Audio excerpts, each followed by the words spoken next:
Pria ini sepertinya telah menginjak sesuatu. Ini terlihat oleh pria yang mengambil foto. Gadis itu mendengar suara klik dan mengira gambarnya sudah selesai. Fotografer buru-buru menyuruh mereka bertiga untuk berdiri diam. Ada bom di batu pertama. Dia tidak mengerti apa yang sedang terjadi. Bagaimana mungkin, dia merasa konyol. Teman itu membungkuk, perlahan-lahan membalikkan rumput. Setelah mengeluarkan semua batu, itu benar-benar ranjau darat. Seluruh kelompok terkejut. Mereka bertiga naik gunung untuk buang stres, tetapi sekarang mereka memiliki masalah ini. Pria yang mengambil foto melihat ini dan pergi mencari bantuan. Orang yang menginjak ranjau adalah Chris, dan orang lainnya adalah Daniel. Dan gadis cantik ini adalah Alicia. Karena tidak ada sinyal di gunung, jadi harus turun gunung untuk meminta bantuan. Daniel pertama pura-pura gugup. Lalu ungkapkan wajah yang sebenarnya. Ternyata tambang itu dikubur olehnya. Dia mengatakan segalanya. Ternyata Chris dan Alicia berselingkuh saat Alicia masih cinta. Daniel sangat marah. Karena dia sudah tahu. Kali ini dia ingin menghukum mereka. Alicia masih mencoba membuat alasan bahwa dia tidak melakukannya. Tapi Daniel tidak mempercayainya lagi. Sekarang dia telah kehilangan semua kepercayaan pada wanita. Sahabatnya berselingkuh dengan pacarnya sendiri. Benar-benar tidak dapat diterima. Daniel pergi ke balik pohon. Ambil sekop yang sudah disiapkan. Daniel secara psikologis mempersiapkan mereka alat untuk menggali lubang. Alicia menangis dan memohon. Tapi ini membuat Daniel semakin marah. Dia datang dan menarik sabuk pengaman tambang. Ternyata gerendel pengamannya belum dilepas. Menghadapi sepasang tikus ini, Daniel hanya ingin balas dendam. Namun Alicia berlari ke arahnya dan memeluknya dan meminta maaf. Daniel berkata bahwa, "Sekarang, jika saya jatuh cinta dengan sahabat kamu, apakah kamu akan menerimanya?" Lalu dia melemparkan peniti ke arah hutan. Daniel tidak peduli bahwa Alicia meminta bantuan. Dia memakai tasnya dan pergi. Alicia memilih tahan di situ untuk membantu Chris. Sampai saat ini dia masih tidak bisa membayangkan bahwa ini terjadi. Karena butuh 12 jam untuk turun gunung mulai sekarang.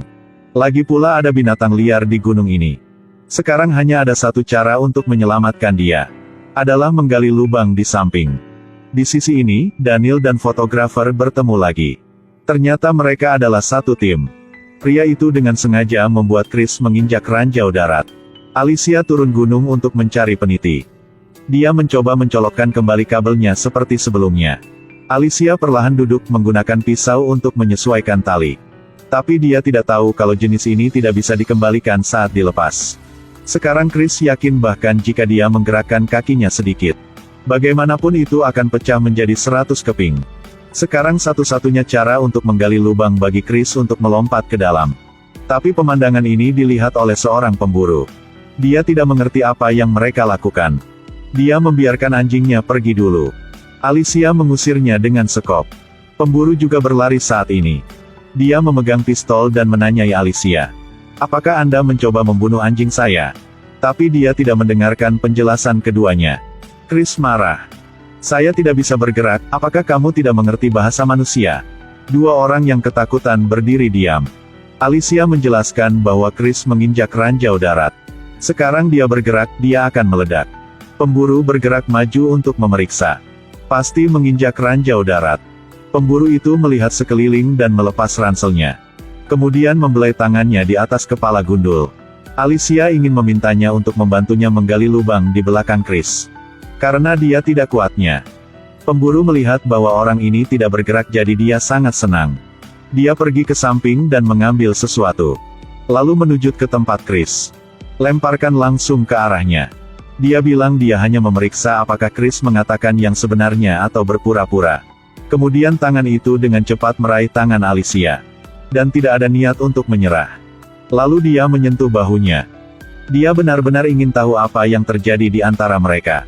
Dia mengatakan jika mereka tidak memberitahu, dia tidak akan menggali lubang untuknya. Setelah mengetahui bahwa mereka diam-diam berselingkuh, dia tertawa. Pemburu minta tolong tapi pasti ada hadiahnya. Dia tiba-tiba berkata dia ingin mengambil celana dalam yang Alicia lagi pakai. Kemudian gunakan tangan untuk ingin melepasnya. Chris melihat ini dan dengan cepat mengeluarkan uang dan kartu kreditnya. Siapa sangka begitu dia mengambilnya, dia langsung melemparkannya ke tanah. Setelah itu, dia pergi ke Alicia. Tanpa pilihan lain, dia harus memasuki tenda untuk melepasnya. Siapa sangka, pemburu ini memintanya untuk melepasnya langsung di sini. Tapi tidak biarkan dia buka di tenda. Alicia hanya bisa keluar dan melepasnya. Pemburu puas setelah memiliki celana dalam. Dia berlari ke belakang dan menggali lubang. Tapi dia tidak serius sama sekali. Pada saat ini, walkie-talkie di ranselnya berdering. Melihat itu, Alicia berlari untuk meminjam radio. Karena tidak ada sinyal di gunung yang tinggi ini. Dia pikir dia bisa menggunakan walkie-talkie untuk meminta bantuan. Tapi pemburu tidak membiarkan mereka menggunakannya. Dia bilang itu baik-baik saja, tetapi membutuhkan hadiah kecil. Dia membuang celana dalam Alicia. Kemudian paksa dia menggunakan mulutnya untuk ambil kembali. Alicia berlari dan langsung mengambil celananya. Tapi dia tidak setuju. Dia memintanya untuk merangkak, lalu ambilnya kembali. Lalu dia membuang celana Alicia lagi. Sekarang dia harus mengikuti. Dia menepati janjinya untuk memberinya radio. Tetapi orang yang berbicara dengannya tidak mengerti bahasa Inggris. Dia meminta bantuan pemburu. Tapi dia sekali lagi menuntut hadiah. Setiap kali dia menerjemahkan kalimat, Lisa harus melepas sesuatu di tubuhnya. Alicia hancur tetapi masih harus setuju. Pemburu menerjemahkan sebuah kalimat, Alicia melepas sesuatu. Hanya 2 kalimat yang dianggap tidak ada apa-apanya di tubuh Ngui. Tapi pemburu itu sengaja tidak langsung ke intinya.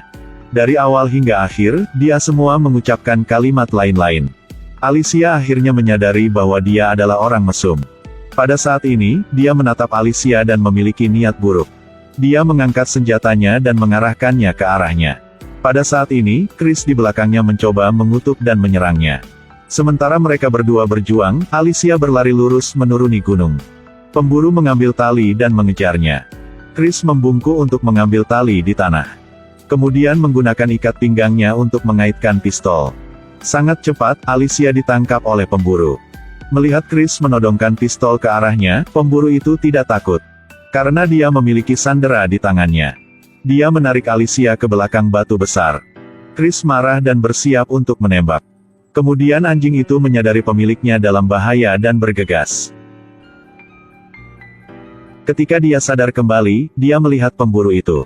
Ternyata tambang itu palsu. Dia juga mengatakan bahwa Chris jangan main narkoba. Tambang itu meledak sejak lama.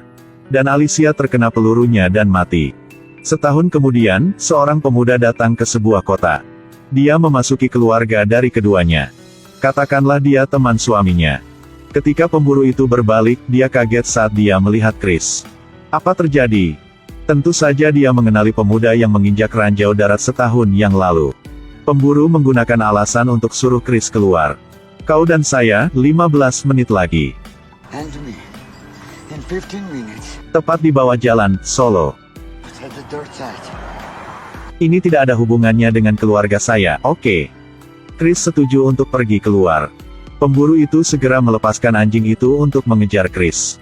Beberapa menit kemudian, dia mengejar. Tapi Chris kembali ke rumahnya. Dia memeluk anjing itu, mengatakan bahwa anjing itu ditabrak mobil. Pemburu melihat darah anjing di jalan. Dia dengan panik berlari ke dalam rumah. Segera masuk pintu, langsung ketemu Chris. Dia berlari langsung ke gudang untuk mengambil pistol. Akan saya bunuh kau. Heyo. Menembakkan. Ternyata tidak ada peluru di pistol. Dan pistol di tangan Chris ada. Chris melepaskan tembakan langsung ke paha pemburu. Ibu dan anak memeluknya ke dalam kamar. Dan sekarang, balas dendam baru dimulai. Chris mengambil tali dan menyuruh putrinya untuk mengikat ibunya. Setelah itu, putrinya melakukan apa yang dikatakan Chris dan mengikat ibunya dengan tali. Pemburu di dalam terus memohon. Dia tidak ingin melihat istri dan anak-anaknya terluka. Saat itu saya mabuk. Saya udah minum banyak alkohol. Jadi saya melakukan hal-hal yang memalukan. Chris mendengar itu, mengambil sebotol anggur putih di dalam rumah. Dia langsung minum. Lalu suruh sang ibu dan anaknya minum juga. Chris menarik keluar putrinya. Memaksanya untuk melepas celana dalamnya. Kemudian buat dia berlutut dan ambil kembali celananya. Dia menuangkan semua yang dialami Alicia kepada gadis itu. Akhirnya Chris bilang dia mau main game. Ada peluru di pistolnya sekarang. Dia harus melepas salah satu pakaiannya jika dia tidak terkena. Jika tidak apa-apa melepas semua pakaian dia, permainan berakhir. Tapi dia sangat tidak beruntung. Peluru ketiga mengenai kepalanya. Dan sekarang, Chris tercengang. Dia diam dan berpikir semua ini. Tidak ada yang tahu apa yang dia pikirkan sekarang. Setelah balas dendam, tidak bahagia juga. Membuat semua terjadi tambah kacau. Film berakhir di sini. Jangan gunakan kebencian untuk balas dendam. Sedikit toleransi, hidup akan lebih baik. Tuhan punya mata, kamu akan menuai apa yang kamu tabur. Biarkan hidup berlalu dengan damai. Jangan biarkan kebencian menutupi matamu dan kamu akan kehilangan segalanya. Oke, film hari ini berakhir di sini. Jangan lupa like dan share untuk mendukung kami. Sampai jumpa semuanya.